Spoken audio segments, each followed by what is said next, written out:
So part of why I do this weekly real estate update is not just to share with other people, but to learn myself. And I do the research myself on this. And I have to admit, I was fooled and I learned something fundamental this week I want to share with you. For months, I've been watching data that showed that we're not building as many houses as the population is increasing. But the truth is, we actually have more houses than households. I didn't know that. Did you know that? So for example, let me go, I saw this article last week. Let me pull it up, which said, and the title kind of turned me off a little bit because I try to avoid politics in my business and try to look at things, straight up. But well, I don't know why I'm having a problem finding this article. There we are. The headline was DEI is the real cause of the housing crisis. And that phrase DEI has so much politics to it. I really didn't want to get into that. But for some reason, I was drawn to the next line. Census data, you show me good data, I'm interested, reveals 15 million more housing units than households, contradicting activist claims of supply crisis. I thought, well, that's interesting. And I started thinking about my own life and where I live. I live in a neighborhood of single family homes where there are homes that are somewhat empty that people run a business out of, or they used to live in and they're nowhere to be found, or they're seniors who live in a senior center, but the house is still theirs. There's stuff in it.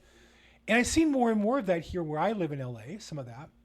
And I went through the article in detail and found that really there's really two different supply chains. There's one in states where people want to live, and they're moving out of states that they don't want to live or can't afford, and they have different policies. And so states where people are moving to have excess inventory, and states like where I live in California doesn't have enough inventory, but that's driving people up by keeping the prices up. It's really fascinating to look at the data and realize it's not that we just need more houses, it's we're building the type of houses that people don't need. And so, for example, I live in California, and here we have a state that's really at war with their own cities, forcing cities to build near metro stations, near downtown areas, high-rise, dense housing. Instead of single-family houses, they want to build duplexes, fourplexes, sixplexes. But that's not what people want. And so what we have houses, and we have more of what people don't want. We don't have of what people want. In Los Angeles, where I live, we just burned down 15,000 or so houses last year. And we built back maybe 100. And the government officials want to build back a lot of low-income, high-density housing again that people don't really want. And so as I look at this, it goes even deeper and deeper. So for example, regulations that make it harder and harder to build. Here's a case in Culver City where there was a state law passed on any building with 6 stories needed more than one staircase. There was a time period where the cities could object and pass a law. Culver City did. And so in Culver City, you can build a 6-unit building with 1 staircase, and other cities now need to have at least 2. And it goes up and up the higher you go.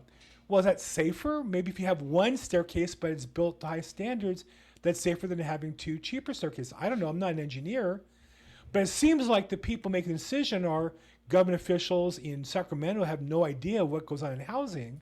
And that's causing the cost to go up. That's causing people to move from places where people are leaving and to enter places where other people are moving to. And so a lot of the issue that you find when you really think about it, it's not that we don't just have enough houses, it's we don't have the kind of houses being built that people want. People like to live in neighborhoods. People like to live in single-family homes. And if we're not building that housing, and people want to live in California, but they can't afford it because we're not building the housing there. We're building it in Arizona, we're building it in Nevada, we're building it in Texas and Florida, and that's why people are moving. So we have excess houses in other states. We don't have it where people are living. I think that is the problem. I think it's a fair, I don't know that I like the word DEI, but the idea of creating equity is at the core of the problem. And where does this lead? Well, for example, it's one house at a time, one decision at a time, one regulation at a time. Look at Japan. Japan is such a mess. They have 9 million vacant homes, or about 14% of the residential housing stock are vacant. And you see these whole cities and neighborhoods of homes are just falling apart because people moved away. Now they have another problem, which we're starting to get into, which is the aging of their population. And so people just moved out of houses into nursing homes and such.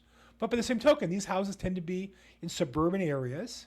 And Japan made the decision not to support building new highways and not to build trains to the outlying areas. They want everything compact in the metro areas. And as a result, they made the decision to force people into high density housing that people don't want. And that's the long-term problem. So again, the very complicated problem, a lot of pieces, is not simple. I think to say it's DEI is an exaggeration, but I do think that misguided politics and misguided regulations in our state of California has made it very expensive and difficult to build the housing that people want. And as a result, they're moving where they can find that. In many cases, in most cases, that means out of state. Okay, well, what's happening in the general real estate market overall? Well, I would say you start with the supply and demand's based on interest rates. And again, interest rates ticked down a little bit, just a little teeny bit, 6.32 from 6.34, but still, you can see they're the lowest they've been in about a year. They're headed in the right direction in terms of lower. I think they're going to go lower because of the economic factors will override the political struggles we've had in the long run. And I think when you look at the economics of the economy, we don't have inflation. Costs are going down on major things like energy and such. So again, interest rates are certainly in the range. They're encouraging buyers, and as a result, we have plenty of buyer activity. I'm changing this week my resource for inventory, which is the supply side. I've been using Redfin, but really their tool just become less effective. And it's a great tool on Realtor.com. It shows the number in the black here, and then the color would be the transition or change. You can get the feel of the market, and you can see the inventory had grown. That's why it was red for most of this time period. And so overall, the inventory is September, a little less than August and July, which is normal for the market. But this graph also shows you that this year has more inventory than any year of the COVID period. And they only track 2019, but every year before COVID had more inventory. They just don't track all of those. Here's some graphs from prior years. And so if you look at the prior years, we still have record low inventory for a population that's grown. And yet record low inventory. So we need more houses that people want. And for the last 4 or 5 years, we've been building houses only that people don't want, or forcing them to move to other markets to find what they're looking for. I love the overall market, but that's national statistics. Locally in Los Angeles, I like Altos Research. They do a good job of taking all the local stats and combining them. And the market ticked up a little bit as a seller's market. It was been 35, then 34, then 34, then 35. We're back to 35 again. Slight seller's market overall. Slight, but still significant. And I think if you're a buyer, though, rates are a little lower. You have a little more inventory to choose from than you've had before. Good time to buy if you're looking to buy. Good time to sell. There's an active market if you're looking to sell. So overall, a pretty even market overall. Let's take a look at the news, the general news. Here's an interesting stat that caught my eye. The pending escrows, which means new escrows, up 4% in August. We don't have the September numbers out yet. They'll come out shortly. But that's an interesting factoid that people are entering into contracts to buy houses 4% more than last year. That's a big increase for an overall where the sales are down. Now, overall, we're way below where we are historically, but still, that's a move in the right direction and a positive sign.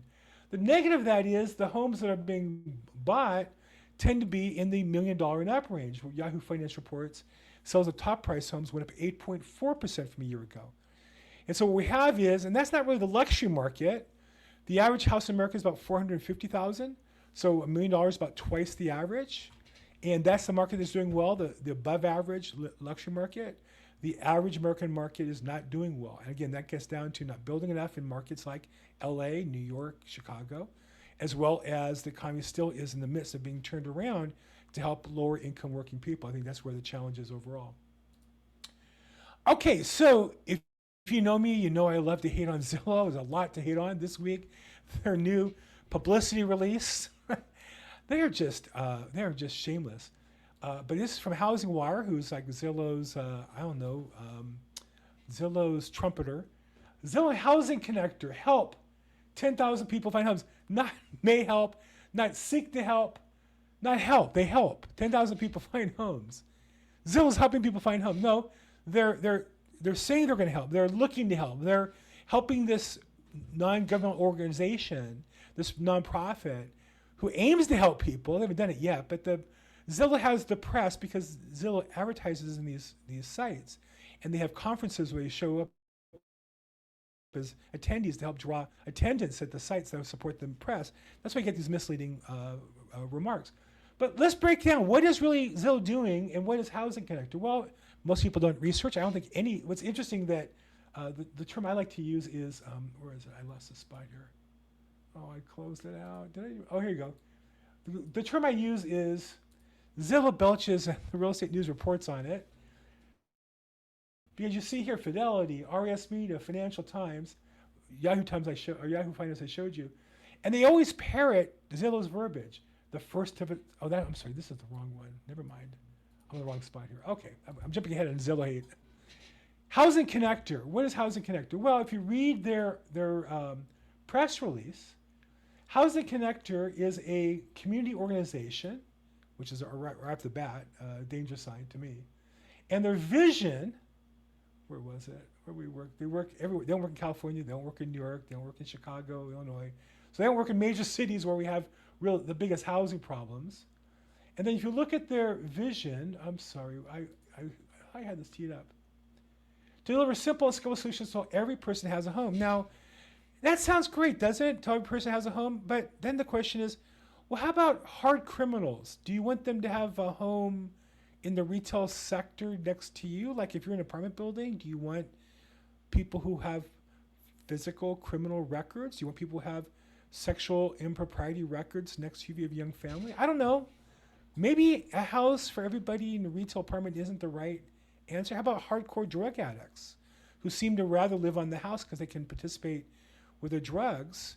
Are they going to get housing for those people as well? And so you look in a little deeper and see what they do and how we work. And what they do is they'll say that they help potential residents in their housing search by lowering screening criteria. So what they're telling you is they're going to eliminate, and there's a whole movement to get behind this now, eliminate criminal background checks from landlords, make it illegal to check and see if people are criminals or their credit scores even here in Los Angeles. And so imagine, okay, it sounds like, well, the big bad landlord shouldn't be able to screen out criminals or drug dealers or people with bad credit. Imagine being a neighbor, though. Imagine having young kids and you have a neighbor who moves in who has a criminal history. Are there inappropriate levels of criminal history? Are there places that maybe criminals could live that are safer for them and for residents? Is there a better answer than just changing the laws or hiding the laws? Because in this case, what they're doing is they're eliminating the standard because they're going to act as the tenant in a sense to get the landlord to take the property. And then now you have this person move in and supposedly this nonprofit's going to stand in the middle. And so again, sounds good. Zillow hasn't found one person in a house, but more importantly, I think this isn't really the best use of their money. I mean, they could literally build housing. There's a company's worth $16 billion. They could house 100,000 people, 10,000 people in $500,000 rental units, and that'd be a third of their net worth. So they don't pay any federal taxes. They're just basically finding a way for you and me to have the laws change without Zillow actually voting, because they can't vote, but then they advertise. So anyhow, the whole thing is just very convoluted. And I think another example of these large corporations that I think are not good corporate citizens, and we should, I think, be careful when they announce what they're doing. Another example, I think this week in Zillow, again, you know I'm not a big fan. Zillow announces it's not just they debut their ChatGPT app. Of course, that's not Zillow's style. It's they debut the only real estate app in ChatGPT, which is not true. There's all kinds of real estate apps in ChatGPT. Now, there might be the only one that's an app in the App Store, ChatGPT. And what's funny, again, is Zillow, I think, belches, and the press reports it, and they all use the same words, the first of its kind. I don't think any of them actually checked the app. Let's take a look at the app. I'm going to show you in 30 seconds. If you go to ChatGPT, if you read what they tell you to do, they say, show me homes for sale in this price range. What can I afford? So all you have to do is tap in Zillow, show me homes in this area. So I did that. I went to the Zillow X, and also in the regular ChatGPT, and I put in Zillow, show me homes for sale in zip code 9035. And it says, well, I can't show you Zillow's listings directly. That's because Zillow doesn't have listings, number one. And two, they don't want the traffic to go from ChatGPT to Zillow. ChatGPT wants to keep you there. And so it's kind of Zillow's way of saying, don't actually look at ChatGPT. We're great. And ChatGPT is saying, well, actually, you don't need Zillow anymore. We have all the information here that you'll need. And so they go through and they give some nice summary information, and whether theirs is better than Zillow's or not, that's for the for you to decide. So, but I did something interesting. Now that was Zillow. I just put in the regular Chat GPT. Hey, EXP, comma. I just threw out the name of the company I'm affiliated with. Show me houses for sale 9035. I basically got the same thing. Market snapshot, some sample listings. Now these actually have links to outside sources. And you can narrow the search and get other information. And so I think this is just an example of Zillow misleading the public with lousy press releases that show no value to the customer. They're promoting their brand in misleading and thinking that they're doing something that's original and significant. It's really nothing. It's really nothing more than a search in ChatGPT. In fact, same as good as, because if you're going to limit your information to just Zillow, you're missing all the rest of the websites. The beauty of ChatGPT and these other large language model programs is they search everything. And so I think it's an exciting time. We're going to see these monopolies that have been players the last 15, 20 years be disintermediated. And I hope that ChatGPT or some of these other sources, I use Google's Gemini a lot, I use Grok a lot, I use Perplexity. I hope these other sources will democratize the process and unwind the monopoly power that Zillow's had and make Zillow's press releases less viable. I'm probably less seen by people because if you're not getting your news from the traditional sources, you're getting it from newer sources, that's not really news. Nobody's really paying attention to that. So, if you're using a GPT to search for houses, if you like Zillow's, let me know. If you have an alternative to it, let me know. I'm always interested in learning more information, and I don't know everything here. I'm just sharing with you as I go along, trying to be wise and trying to be smart and learn along the way. But I'd love to get your input as well. That's my update this week, my real estate market update. I'm Bill Gross at Bill Gross Probate. As always, reach out if I can help you in any way, and make today your best day ever. Thanks so much.